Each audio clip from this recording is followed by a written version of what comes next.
কোচবিহার হেরে যাওয়ার পর তাদের যে জ্বালা, সেই জ্বালা খানিকটা বক্তব্যের মাধ্যমে মেটানোর চেষ্টা করলেন শুভেন্দু অধিকারী।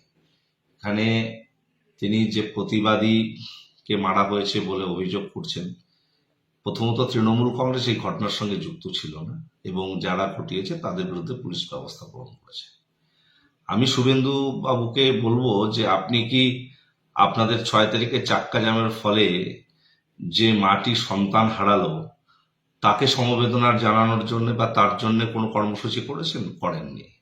কিন্তু আপনি ছুটে এলেন মাথা ভাঙায় কোন এক প্রতিবাদীকে নাকি মারধর করা হয়েছে এই অভিযোগকে সামনে রেখে।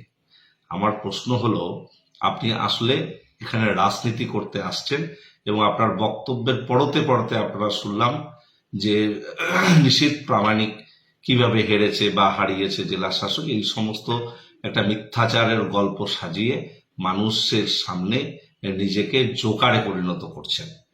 আমরা সকলেই আরজি করের যে বিষয়ে, সে বিষয়ে দ্রুত বিচার চাই, শাস্তি চাই। সিবিআই তদন্ত করছে, আজকে 1 মাস কেটে গিয়েছে, সিবিআই তদন্তের অগ্রগতি করতে পারেনি। সিবিআই এর বিরুদ্ধে আপনি কি বললেন? কেন সিবিআই পারছে না? ওটা তো স্বরাষ্ট্র মন্ত্রকের অধীনে একটি সংস্থা, তারা কেন এখনো সঠিক বিষয়টা সুপ্রিম কোর্টই কিংবা মানুষের সামনে তারা স্পষ্ট করতে পারেনি?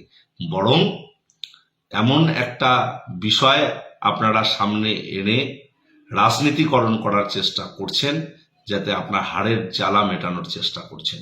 মণিপুর জ্বলছে, বিভিন্ন জায়গায় ভারতবর্ষের যে ঘটনাগুলো ঘটছে সেগুলো নিয়ে একটু প্রতিবাদী হন। নিশ্চিতভাবে বাংলার ঘটনা নিয়ে প্রতিবাদী হবেন, কিন্তু বেছে বেছে কেন? যে মাটি আপনাদের চাক্কা জামের জন্য সন্তান হারালো, তার জন্যে আপনারা কি কর্মসূচি গ্রহণ করেছেন? বা আরো যে জায়গায় ঘটনাগুলো ঘটছে সেগুলো নিয়ে আপনারা কোন বক্তব্য রাখছেন? আপনাদের মুখে তা নিয়ে কোনো রা নেই। আপনারা মাথা ভাঙা হোক যেখানে হোক, শুধুমাত্র রাজনীতি করবার জন্যে রাজনীতি করছেন, বিচারের জন্যে কোনো কর্মসূচি গ্রহণ করছেন না, কিংবা মানুষের আর্তপীড়িত মানুষের সাথে কোনো কর্মসূচি আপনাদের নেই। এটা দুর্ভাগ্যজনক। ধিক্কার জানাই আপনাকে।